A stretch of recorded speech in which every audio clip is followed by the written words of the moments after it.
अभिजीत भैया, आपको बहुत बहुत धन्यवाद। वर्षा फाउंडेशन के इस बेहद ही खूबसूरत कार्यक्रम में मैं उपस्थित हूँ और मेरे जो इष्ट हैं, मेरे इष्ट प्रभु श्री राम हैं।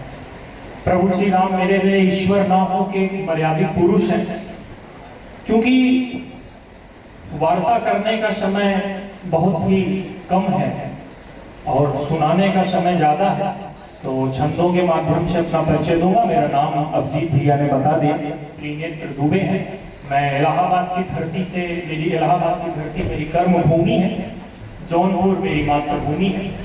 अपने इष्ट को याद करते हुए एक छंद, फिर उसके बाद आज के विषय पे भी आऊंगा। भूमिका बस इतनी है कि माता जानकी फूल तोड़ने, पुष्प चुनने वाटिका में पहुंच गई हैं और प्रभु श्री राम उनको पहली बार देख रहे हैं। और फिर वो दृश्य क्या हुआ, कैसा हुआ, उसी का वर्णन है। और निवेदन बस इतना है कि आप लोग तालियां मत बजाइएगा, बिल्कुल भी मत बजाइएगा। अगर सुन सकते हैं, समझ सकते हैं तो समझिएगा, अन्यथा बाद में समझिएगा। हालांकि हम उत्तर प्रदेश में हैं, यहाँ पे लोग समझते कम है, बोलते ज्यादा है। कि लोचन भरे ही नहीं, प्यास भी बुझे ही नहीं, जग ही खड़ी है आज जग को निहारती। लोचन भरे ही नहीं, प्यास भी बुझे ही नहीं, जग ही खड़ी है आज जग को निहारती। करे मन बात करे मन भी विलाप करे, लोक लाज ध्यान कर मन को है मारती। एक नारी, क्यों नारी को ही घर को इज्जत कहा गया, क्यों पुरुष नहीं हो सकता? नारी जीवन का आधार है, इसीलिए वो पूरे जीवन का, पूरे संपूर्ण जीवन के लिए इज्जत है। तो पूरे परिवार को परिवार बनाने का काम नारी करती है। तो इसीलिए माता जानकी खड़ी हो गई हैं और लजा गई कि करे मन बात करे मन भी विलाप करे, लोक लाज ध्यान कर मन को है मारती। दृग से जो दृग मिले दृग भी ले जाने लगे, देखे इस लाज को उतारे नभ आरती। राम तो खड़े बने हैं तार के इस राज, एक देख राम को बनी चकोर माई जानकी।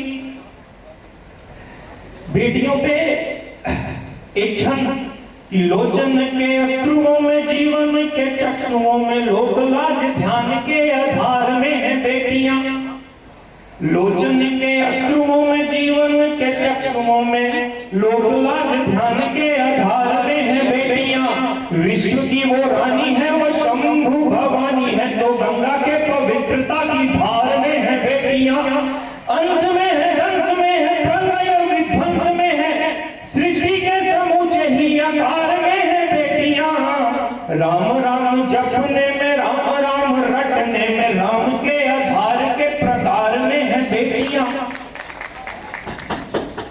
बहुत बहुत शुक्रिया।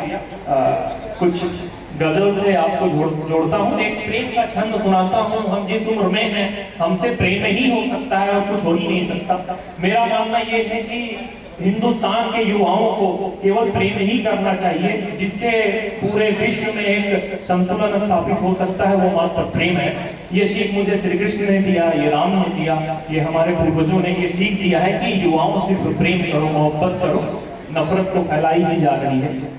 एक क्षण कि नयनों में काजल लगा के बल खाई, जब चांद गया डूब एक चांद को सजाने में।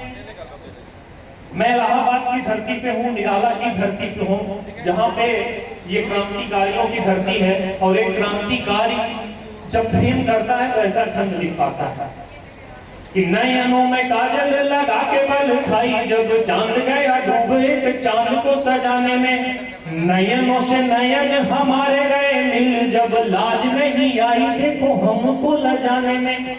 जान दिए प्राण दिए दिए सब कुछ यूं जो, बाप पगड़ी रख के दुहिता दिखाने में। कोई नहीं बचा जान को बचाने वाला, जान ही गवाए हम जान को बचाने में। कुछ युवा साथी हैं, उनके लिए मैं एक दो शेर गजल पढ़ रहा हूँ, अन्यथा पढ़ने का कोई भी इरादा नहीं था। इसके साथ मैं समाप्त करूंगा। हालांकि पुरुषों का भी दर्द होता है, पुरुषों को ये श्राप मिला है कि वो अपने दर्द को छलित नहीं कर पाते हैं और ना ही उजागर कर पाते हैं। स्त्रियां बड़े स्वभाव से और बड़े सहज तरीके से अपने दर्द को उजागर कर सकती हैं। उसी पे एक मजमा एक शेर, मजमा मतलब भीड़ होती है, आप सब समझदार हैं, सुनिए एक शेर कि देख कर यूं मेरा दर्द मजमा हटा, देख कर यूं मेरा दर्द मजमा हटा, बारहा सोचना वर्द मजमा हटा, सुन रहे थे सभी दर्द औरत का पर, ये तो मैं स्टेप लगा दूंगा नीचे से निकल के इधर से, नहीं कि सामने तक एक बार जोरदार तालियां।